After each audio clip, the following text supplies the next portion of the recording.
राजाओं के बाद में अब बात करते हैं हम किसानों की। स्थायी बंदोबस्त, रेतवाड़ी और महालवाड़ी आप भूले नहीं होंगे। किसानों की जो अंग्रेजों की जो आर्थिक नीतियां किसानों के प्रति थी वो उनका शोषण करने के अलावा कुछ भी नहीं थी, चाहे वो नील की खेती हो या अन्य कोई फसल की पैदावार। अंग्रेजों ने किसानों का शोषण ही किया था, इसलिए वो किसान जो थे वो असंतुष्ट थे। क्या क्या समस्याएं थी? एक तो किसानों पर करों और लगानों का बोझ काफी ज्यादा बढ़ गया था। जो टैक्सेस थे, करों व लगान का बोझ काफी बढ़ गया था। हम समझ रहे हैं कि किसान क्यों नाराज थे। दूसरा, जब वो कर्ज नहीं चुका पाते थे तब वो महाजन से उधार लेते थे और महाजन भी उनके साथ वही करता था जो अंग्रेज करते थे। कर्ज नहीं चुका पाने पर, कर्ज नहीं चुकाने पर किसान महाजन के चंगुल में या महाजनों के चंगुल में फंस गया था। महाजन वो लोग होते थे जो उनको उधार पे पैसे देते थे। चंगुल में फंस रहे थे या फंस रहा था। आगे चलते हैं। टैक्स ज्यादा थे, लगान ज्यादा था, पैसा नहीं चुकाने पर महाजन से उधार लेते थे, महाजन भी उनको कहां छोड़ने वाले थे। इन सब के परिणाम स्वरूप किसान की जो पुश्तैनी जमीन थी वो छीनती जा रही थी। किसानों की पुश्तैनी जमीनें, जो उनके बाप दादाओं की जमीनें थी, वो छीनती जा रही थी। पुश्तैनी जमीनें छीनती जा रही थी। ये देखिए, ये समस्या थी किसानों के सामने। किसान क्यों नाराज थे? पहले हमने देखा था कि राजा क्यों नाराज थे, नवाब क्यों नाराज थे, अब किसान क्यों नाराज थे। अब हम तीसरे बिंदु पर आते हैं, सिपाही सैनिक क्यों नाराज थे, जिसकी शुरुआत ही सैनिकों ने की थी, जिस विद्रोह की। सिपाहियों में असंतोष, सिपाहियों में असंतोष। सिपाही क्यों नाराज थे? बेटा इसको आराम से समझना, कोई दिक्कत नहीं है, धीरे धीरे हम अपने टॉपिक को आगे बढ़ा रहे हैं। एक तो सिपाहियों को जो वेतन है वो यूरोपीय सैनिकों से कम दिया जाता था। यूरोपीय सैनिकों की तुलना में। और जब आप वेतन कम देंगे तो कौन आपसे खुश रहेगा? सारा सिस्टम तो अर्थतंत्र से ही चलता है। यूरोपीय सैनिकों की तुलना में भारतीय सिपाहियों या भारतीय सैनिक कम वेतन पाते थे। एक तो ये प्रॉब्लम थी उनके साथ में। दोनों सेम पोस्ट पर काम कर रहे, लेकिन जो अंग्रेज सैनिक है, यूरोपीय सैनिक है, उनको पैसे ज्यादा मिल रहे, भारतीय सैनिक को कम मिल रहे। तो कौन आपसे खुश होगा बताइए? दूसरा, भारतीय सैनिकों का प्रमोशन या पदोन्नति, जिसको आप बोलते हैं, भारतीय सैनिकों की पदोन्नति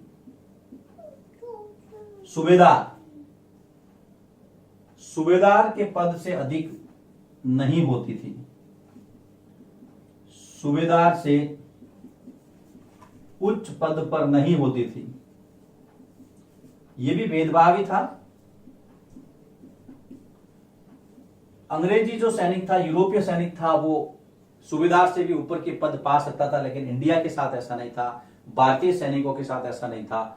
तो असंतुष्ट क्यों नहीं हो? तीसरा, भारतीय सैनिकों को समुद्र के रास्ते विदेशों में भेजा जाता था, जो वो अपने धर्म के खिलाफ मानते थे। भारतीय सैनिकों को समुद्र के रास्ते विदेश भेजा जाता था,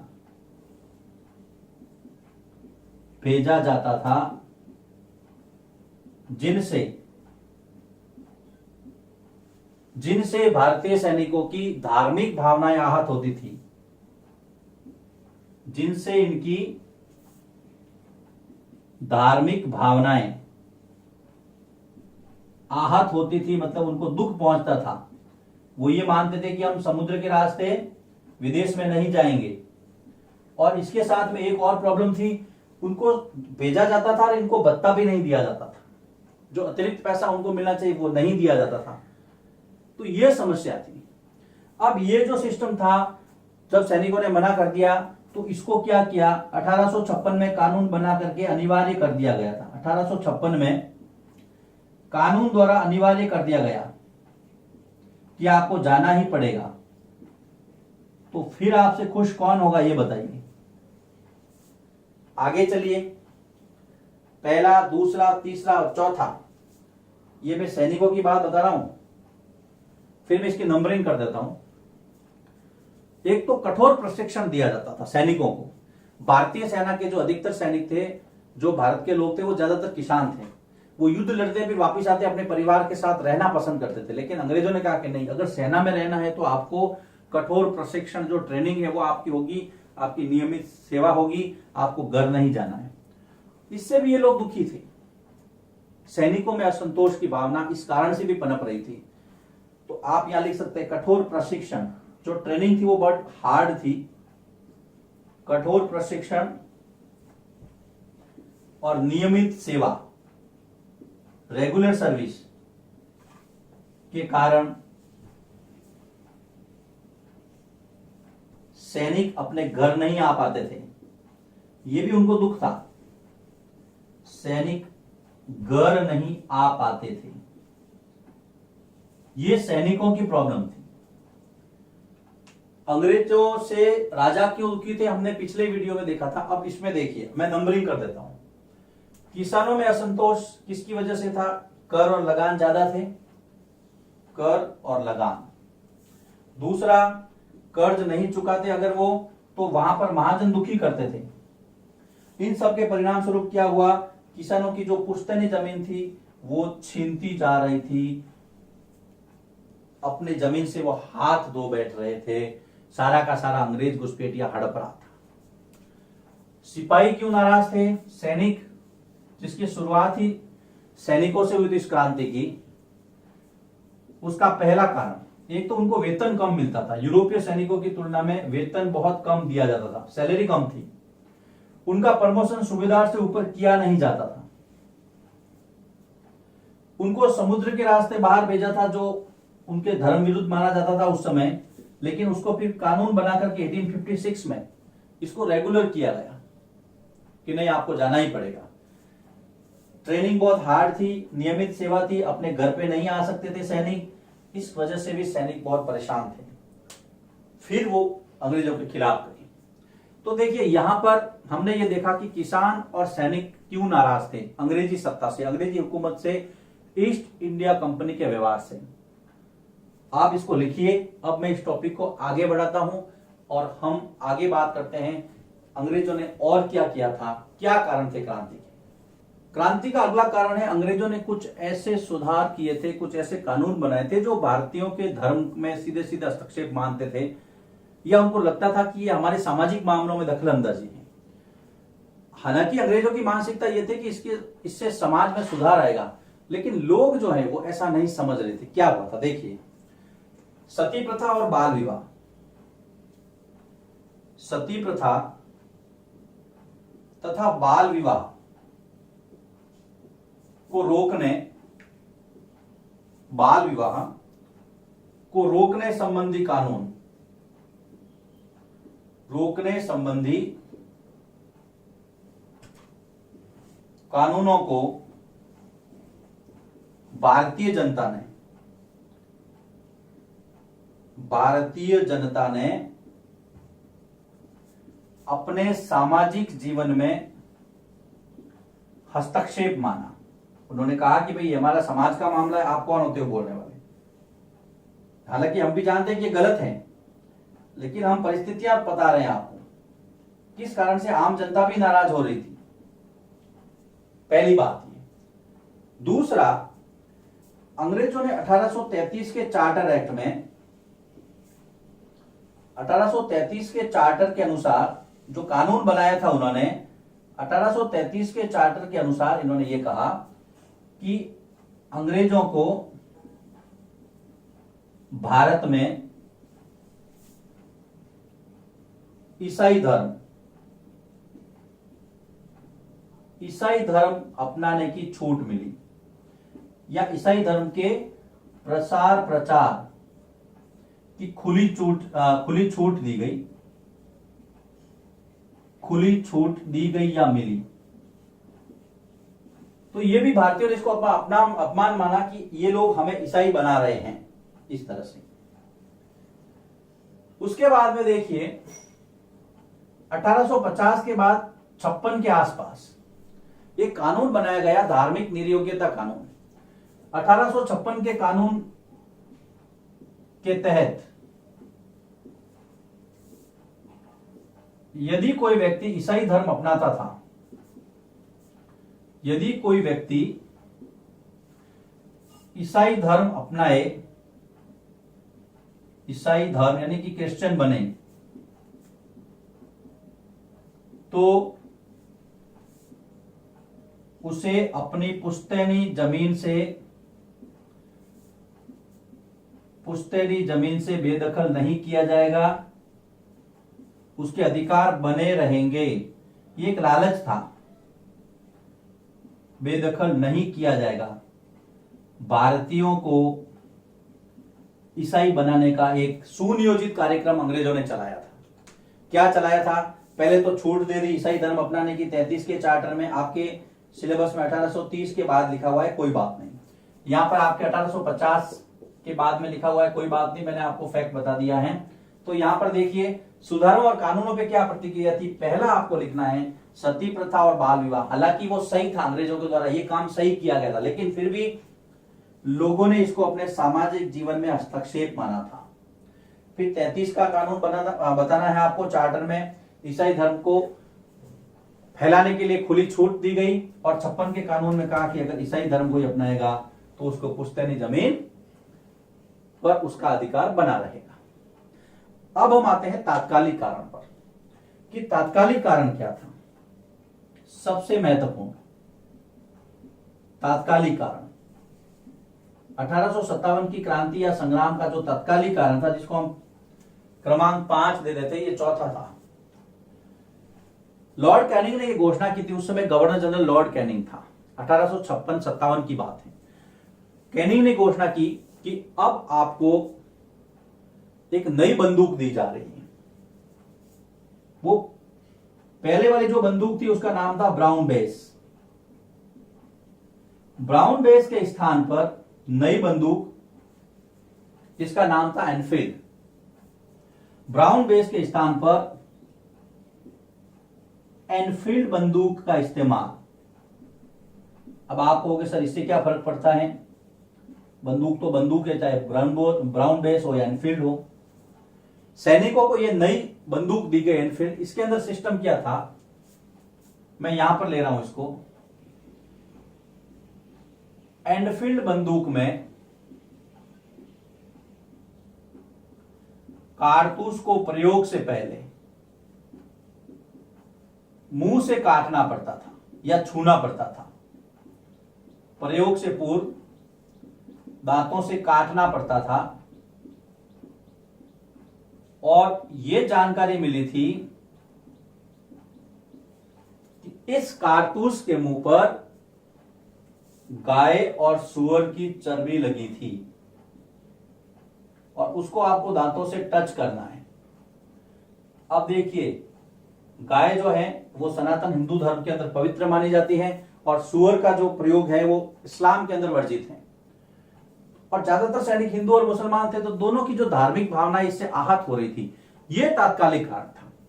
उन्होंने कहा कि हम इसको मुंह से नहीं काटेंगे क्योंकि इसके अंदर गाय और सूअर की चर्बी है, ये हमारे धार्मिक भावनाओं के विरुद्ध है। यह तात्कालिक कारण। हालांकि कई लोगों ने इसका खंडन भी किया है, लेकिन तात्कालिक कारण यही था। एनफील्ड राइफल थी, उसका उपयोग करो, उसके अंदर जो कारतूस है वो उसको पहले दांतों से काटो। और ये जानकारी थी कि वहां पर गाय और सूअर की चर्बी लगी हुई है, इसका हम प्रयोग नहीं करेंगे। यहां पर आपके इस चैप्टर का ये बिंदु समाप्त होता है कि क्रांति क्यों हुई थी, क्रांति के कारण क्या थे। राजनीतिक कारण, आर्थिक कारण, सैनिक कारण, सामाजिक कारण, 5 प्रकार के कारण मैंने आपको बताए हैं। लिखिए इसको। अब हम क्रांति को शुरू करते हैं और आगे बढ़ते हैं। 1857 की क्रांति के लिए मंच तैयार था। बारूद पूरा ढेर लग चुका था बारूद का, और चिंगारी का काम किया था एनफील्ड राइफल के अंदर चर्बी लगे हुए कारतूसों के प्रयोग के आदेश ने। अब क्रांति का घटनाक्रम कैसा रहा? देखो, क्रांति के लिए एक दिन तय किया गया, सभी की बातचीत हुई, गुप्त बातचीत हुई, और जो क्रांति के लिए जो तय दिन था वो तय दिन था 31 मई 1857। कई बार प्रश्न आता है, क्रांति के लिए कौन सा दिन निर्धारित किया गया था? क्रांति के लिए गुप्त सूचनाएं भेजने के जो संकेत थे, लोगों ने कैसे संकेत दिए, कैसे एक दूसरे को समझाया, उसके लिए प्रयोग किया गया कमल के फूल का और रोटी का, जिसको आप चपाती या रोटी भी कहते हैं। कमल तथा रोटी, ये क्रांति के लिए संकेत था। लोगों ने एक दूसरे को समझाया। अगर ये मैसेज आता था कमल किसी को दिया जाता, रोटी दी, इसका मतलब कि वो आपस में क्रांति के लिए तैयार हैं। लेकिन देखिए, घटनाक्रम कुछ बदल गया। बैरकपुर बंगाल की छावनी में दिन था 29 मार्च 1857, और यहां पर इस दिन बैरकपुर की छावनी में, बैरकपुर बंगाल, बैरकपुर की छावनी में एक सैनिक मंगल पांडे, नाम सुना हुआ होगा आपका, महान क्रांतिकारी थे। मंगल पांडे ने अपने अंग्रेज अधिकारी लेफ्टिनेंट बाग तथा लेफ्टिनेंट जनरल ह्यूरो, लेफ्टिनेंट, ये दोनों नाम आपको याद रखने हैं। व्यक्ति है मंगल पांडे, बैरकपुर की छावनी बंगाल के अंदर, और बाग और ह्यूसन, 2 अंग्रेज अधिकारियों को गोली मार दी। ह्यूसन को गोली मार दी। किसने मारी गोली? मंगल पांडे ने। कब मारी? 29 मार्च 1857, जगह बैरकपुर। याद रखना। अब गिरफ्तार कर लिए गए, मुकदमा चला, 8 अप्रैल को फांसी दे दी गई। यह प्रश्न कई बार आता है, मंगल पांडे को फांसी कब हुई? 8 अप्रैल 1857 मंगल पांडे को फांसी दी गई। आगे चलते हैं। अब लोगों के अंदर और जो है वो उत्तेजना भड़क उतरी, अंग्रेजों के विरोध माहौल थोड़ा और बना। अब दिन आता है 10 मई का। अब 31 मई तो पहुंचे ही नहीं हम, उसके पहले ही देखिए सारे चेतन हो गए। 10 मई को मेरठ उत्तर प्रदेश के अंदर एक सैनिक टुकड़ी थी, याद रखना। 10 मई मेरठ के अंदर उत्तर प्रदेश में, मेरठ की जो छावनी थी, 10 मई को मेरठ में 20वीं नेटिव इन्फेंट्री,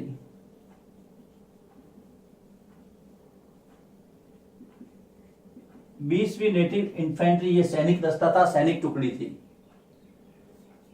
के सैनिकों ने विद्रोह कर दिया, छावनी पर कब्जा कर लिया, सैनिकों ने विद्रोह कर दिया। और मेरठ और दिल्ली बहुत नजदीक है, आपको पता है। अब देखिए, कहां तो 31 तारीख हमने डिसाइड की थी, कहा 10 मई को या आपने सारा काम चालू कर दिया मेरठ से। क्रांति शुरू हो गई। इस दिन से क्रांति की शुरुआत मानी जाती है, 10 मई। तय कौन सा दिन था? 31 मई। क्रांति पहले शुरू हो गई। जब हम इसके परिणाम पढ़ेंगे तब हम देखेंगे कि यह असफल क्यों हुई। लोगों ने कहा यह असफल थी, किसी ने कहा यह सफल थी। लेकिन अगर असफल इसको माने तो इसका तय समय से पहले शुरू होना भी एक कारण था। 10 मई के दूसरे दिन 11 मई आता है। 11 मई को सारे के सारे जो विद्रोही मेरठ से दिल्ली पहुंच गए। चलिए आगे। 11 मई 1857, 11 मई को विद्रोही सैनिक दिल्ली पहुंचे। विद्रोही सैनिक दिल्ली पहुंचे और दरवाजा खटखटाया। किसका खटखटाया? बहादुर शाह जफर द्वितीय का, मुगल सम्राट। बहादुर शाह जफर उस समय काफी उम्र के थे, लेकिन फिर भी उन्होंने विद्रोहियों का साथ दिया। 11 मई 1857 को विद्रोही सैनिक दिल्ली पहुंचे तथा बहादुर शाह जफर को अपना नेता घोषित किया। बहादुर शाह जफर को नेता घोषित किया, कहा कि यह क्रांति इनके नेतृत्व में होगी।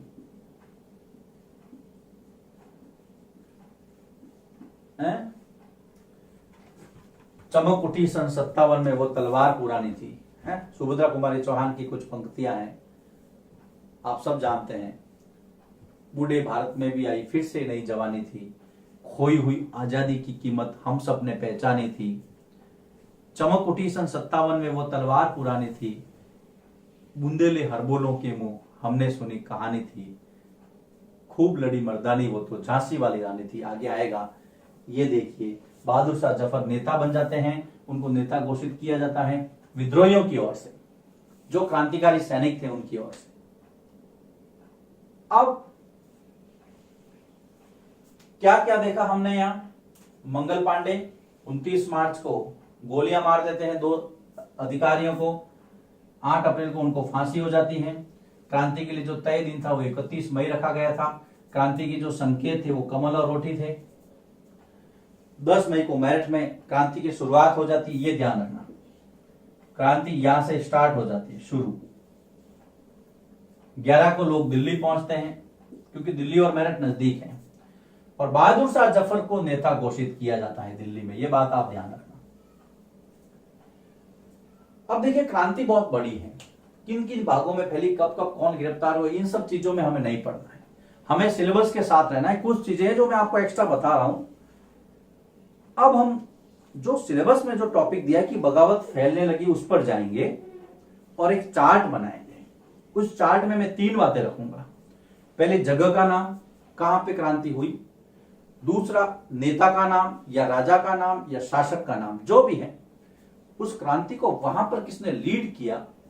तीसरा, उस क्रांति को उस जगह पर किस अंग्रेज अधिकारी ने दबाया, दमन किया। आपको एक चार्ट बनाना है, लिस्ट बनानी है। मैं यहां पर लिस्ट बनाऊंगा, आप भी अपनी नोटबुक में लिस्ट बनाएंगे।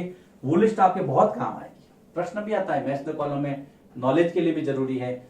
आगे भी जाएंगे, कॉम्पिटिटिव एग्जाम देंगे, तो आपको ये क्लास बहुत याद आएगी। लिखिए इसको, मैं इसको आगे बढ़ाता हूं।